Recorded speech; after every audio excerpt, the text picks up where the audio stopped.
marang tangga. Waranggono.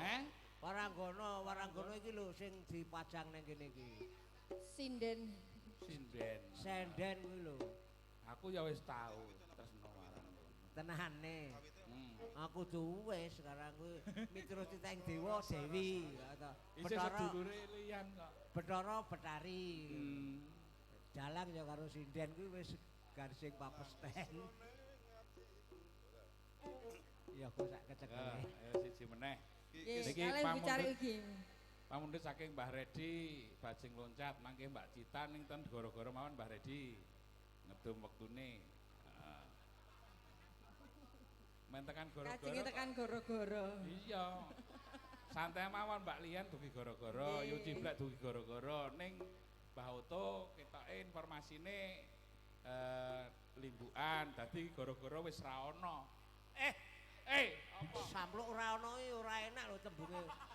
Ora ono piye. Maksude. Ayo dikandhake mergo sono ayan liya. Oh, ora ngono. Karo nang ndi? Bekasi. Lho, Bekasi iki kutha sing paling sehat lho. Heeh. Mula para pamirsa kok mbok beli takon kok gara-gara apa limbukan nganti tekan Yamene mergo Mbah Oto sing ditunggu-tunggu isane mung tekan gara limbukan. Iki bagiane liyan. Gara-gara wis ra ono. Cah iki engko nek ana setan adu-adu lho lah ngomong. Maksud iki wis ra ono nang kene. Lah ngono lho. Wis Nesu. madal pasilan ngono lho. Ya. Yuk, tresno Waranggono.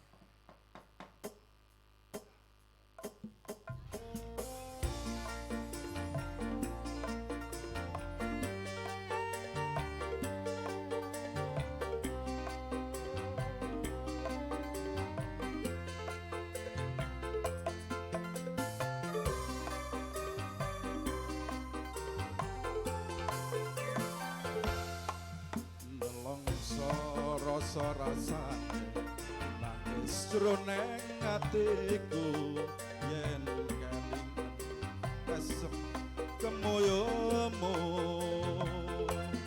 laras swara kending tresno kawe kangen atiku tansah eling aku ros liramu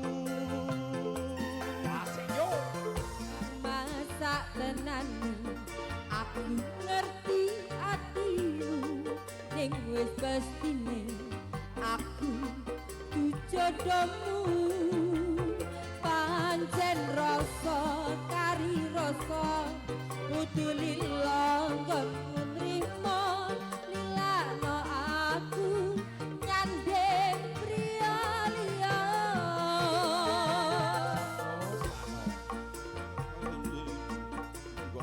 ora ketemu kegugah hatiku krungu suaramu aku mung bisa tetunggo Waranggono sing tak tresno muga bisa urip tentrem mulya tak tulis lakon tresnamu ning gendeng katresnanku tak tembangke saben kangen sliramu sak tenane aku nangis nanging tresno wis kinaris tak lakoni kanthi ikhlas ati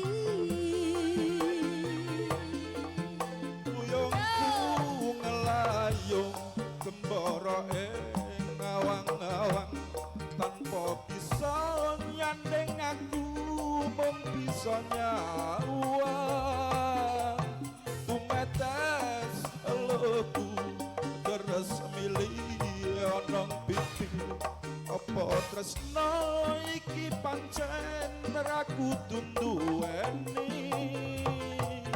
wis lilakno aku kang mas wis cukup laleno lelakon tresno iki bakal dadi crita tresno Waranggono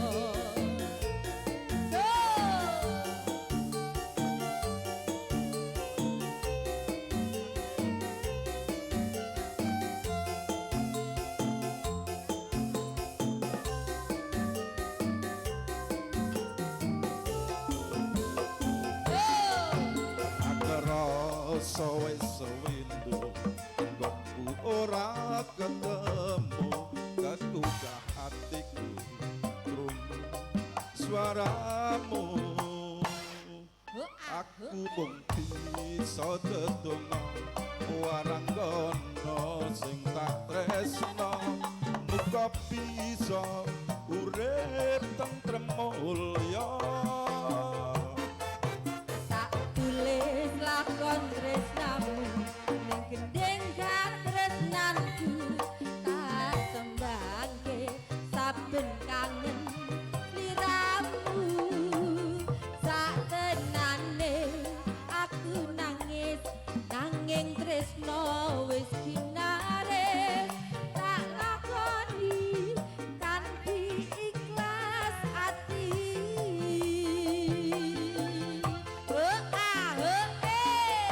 uyungku ngelayung ngembara ing ngawang-ngawang tanpa bisa nyandeng aku mung bisa nyawang tumetes eluku terus milih ana kipi apa tresno iki pancen ra kudu duweni wis lilakno aku kang mas wis cukup ngaleno lelakon tresno iki bakal dadi crita tresno waranggono luar biasa. Injih Bapak Ibu sami-sami matur nembah nuwun. sawerane bocare nggawa Napa, saweran Pak? ora Sayuran, lurah jare oleh nyekel duit mboten angsal. Ora oleh. Mboten duwe kartu.